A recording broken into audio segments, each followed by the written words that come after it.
ان الحمد للہ والصلاة والسلام علی رسول اللہ۔ قرآن حکیم کلاس میں آج ہم انشاءاللہ سورۃ الانعام کی آیت نمبر 60 تا 64 کو سمجھیں گے۔ جیسا کہ گزشتہ نشست میں یہ بات واضح کی جا چکی ہے کہ مذکورہ آیات میں اللہ جل جلالہ ان کی دو صفات علم و قدرت کو بیان کیا جا رہا ہے۔ اللہ کی ان دو صفات علم و قدرت کے بارے میں 4 انتہائی اہم باتیں بیان کر دی گئی ہیں۔ ایک یہ کہ علم و قدرت اللہ کی بنیادی صفات ہیں۔ نمبر 2، یہ دونوں بنیادی صفات دیگر کئی صفات میں یکمشت کار فرما نظر آتی ہیں۔ اور نمبر 3، اللہ کی صفات مطلق ہیں، باؤنڈ لیس ہیں، لا محدود اور غیر متناہی ہیں۔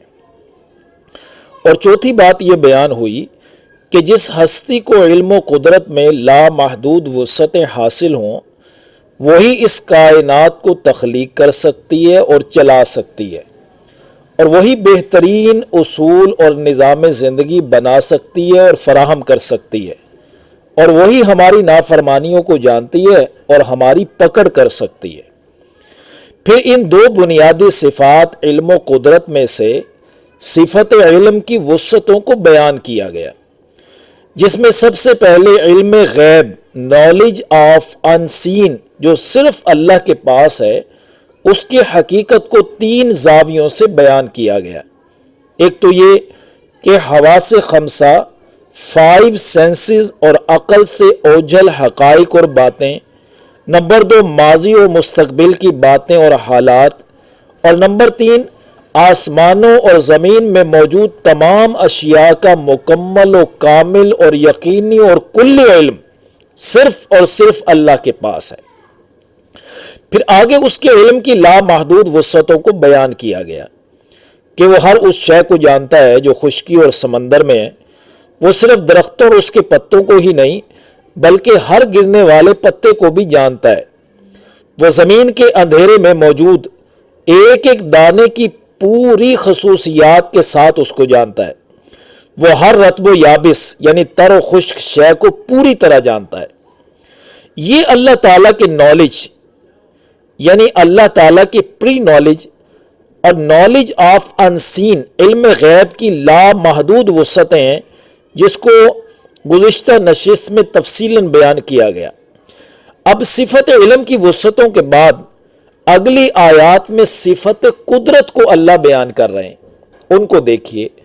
وَهُوَ الَّذِي يَتَوَفَّاكُمْ بِاللَّيْلِ، اور اللہ وہ ذات ہے جو تمہیں رات کو قبض کر لیتا ہے، یعنی نیند میں ہوش و حواس و شعور معطل ہو جاتے ہیں۔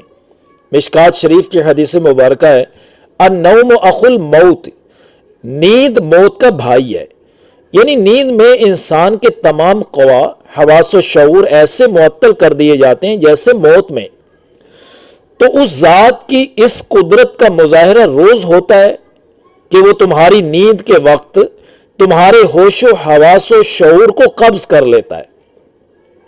وَيَعْلَمُ مَا جَرَحْتُمْ بِالنَّهَارِ ثُمَّ يَبْعَثُكُمْ فِيهِ، اور وہ جانتا ہے جو جو تم دن میں کرتے ہو پھر تم کو دن میں وہ جگاتا ہے، اٹھاتا ہے۔ یہاں پر کچھ باتیں قابل غور ہیں۔ نمبر 1، رات کو تمہیں قبض کرتا ہے۔ نمبر 2، دن کے اعمال کو جانتا ہے۔ نمبر 3، دن میں تمہیں جگا اٹھاتا ہے۔ تو یہ الفاظ استعمال کر کے اور انداز اختیار کر کے تعلیم دے دی گئی کہ رات کو سونا چاہیے، صبح اٹھنا چاہیے اور دن میں کام کرنے چاہیے۔ لیکن اگر کوئی اس کے برعکس زندگی گزار رہا ہے تو اللہ اس پر بھی پوری طرح قدرت رکھتا ہے۔ ثم یبعثکم فیہ لیقضی اجل مسمی، پھر تمہیں دن میں جگا دیتا ہے تاکہ مقررہ مدت پوری کر دی جائے۔ یعنی نیند سے موت کے وقت مقررہ تک تمہیں جگاتا رہتا ہے۔ پھر جب وہ وقت مقررہ آ جاتا ہے تو دنیاوی زندگی اور حیات ختم کر دی جاتی ہے اور برزخی زندگی کا آغاز ہو جاتا ہے۔ قیامت تک عالم برزخ میں رہیں گے۔ ثم الیہ مرجعکم ثم ینبئکم بما کنتم تعملون، پھر تمہارا لوٹنا ہوگا اسی اللہ کی طرف، پھر وہ تمہیں ان کاموں کی خبر دے گا جو تم کرتے رہے ہو۔ یعنی دن قیامت کی حاضری و پیشی اعمال کے نتائج کے لیے ہوگی۔ ہر شخص کو یہاں کی کامیابی کی فکر ہونی چاہیے۔ دیکھیں نبی کریم صلی اللہ علیہ وسلم نے ہمیں سو کر اٹھنے کی جو دعا سکھائی ہے اس میں اس آیت کا پورا عنوان موجود ہے، الحمدللہ الذی احیانا بعد ما اماتنا والیہ النشور، کہ تمام تعریفیں اس اللہ کے لیے ہیں جس نے ہمیں زندہ کیا ہماری موت کے بعد، پھر اسی کی طرف جی اٹھنا ہے۔ یعنی اس نظریے اور عقیدے کو ہم روزانہ دہراتے ہیں کہ ہم سونے کے بعد روزانہ جاگتے تو ہیں، لیکن ہماری حقیقی موت اور حقیقی جاگنا دن قیامت کو ہی ہوگا۔ تو یہ اللہ کی قدرت کاملہ ہی ہے کہ انسان کے سونے جاگنے میں جینے مرنے اور دوبارہ زندہ ہونے کا پورا نمونہ ہر روز ہمارے مشاہدے میں آتا رہتا ہے۔ اگلی آیت میں بھی یہی عنوان جاری ہے، وَهُوَ الْقَاهِرُ فَوْقَ عِبَادِهِ، اور وہ اپنے بندوں پر غالب ہے، کوئی بھی اس کو عاجز نہیں کر سکتا، وہ جو فیصلہ کر لے اسے کوئی پورا کرنے سے روک نہیں سکتا۔ وَيُرْسِلُ عَلَيْكُمْ حَفَظًا، اور وہ تم پر نگرانی کرنے والے فرشتے بھیجتا ہے۔ دیکھیے اللہ تعالیٰ نے جس انسان کی موت کا جو وقت بھی مقرر کر دیا ہے تو اس وقت مقررہ آنے سے پہلے اس کی حفاظت کے لیے محافظ فرشتے مقرر کیے گئے۔ سورۃ الرعد کی آیت نمبر 11 میں لَهُ مُعَقِّبَاتٌ مِّن بَيْنِ يَدَيْهِ وَمِن خَلْفِهِ يَحْفَظُونَهُ مِنْ أَمْرِ اللَّهِ، یعنی ہر شخص کے آگے اور پیچھے وہ نگران فرشتے مقرر ہیں جو اللہ کے حکم سے باری باری اس کی حفاظت کرتے ہیں۔ حَتَّى إِذَا جَاءَ أَحَدَكُمُ الْمَوْتُ، یہاں تک کہ جب تم میں سے کسی کو موت آ جاتی ہے، یعنی موت کے وقت مقررہ تک وہ فرشتے حفاظت کرتے رہتے ہیں، اور جب وقت مقررہ آ جاتا ہے تو توفته رسلنا وهم لا يفرطون، اور اس کو ہمارے فرشتے پھر قبض کر لیتے ہیں اور وہ اس کے اندر کوئی کمی کوتاہی نہیں کرتے۔ یعنی روح قبض کرنے میں کسی قسم کی کمی کوتاہی، سستی اور تاخیر نہیں کرتے۔ یہی محافظ فرشتے روح قبض کرنے والے فرشتوں کے ساتھ مل جاتے ہیں۔ معلوم ہوا انسان کے اعمال لکھنے، بدن انسانی کی حفاظت کرنے اور روح قبض کرنے کے لیے فرشتے ہی مقرر ہیں۔ پھر جب فرشتے روح قبض کر لیتے ہیں تو ثم ردوا الی اللہ، پھر وہ اللہ کی طرف لوٹا دیے جائیں گے، مولاہم الحق، جو ان کا مالک حقیقی ہے۔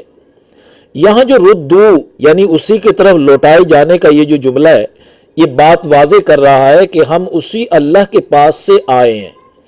الا لہ الحکم، خوب اچھی طرح سن لو، فیصلے کا اختیار صرف اسی اللہ کے پاس ہے، کسی کو دخل اندازی کی اجازت نہ ہوگی۔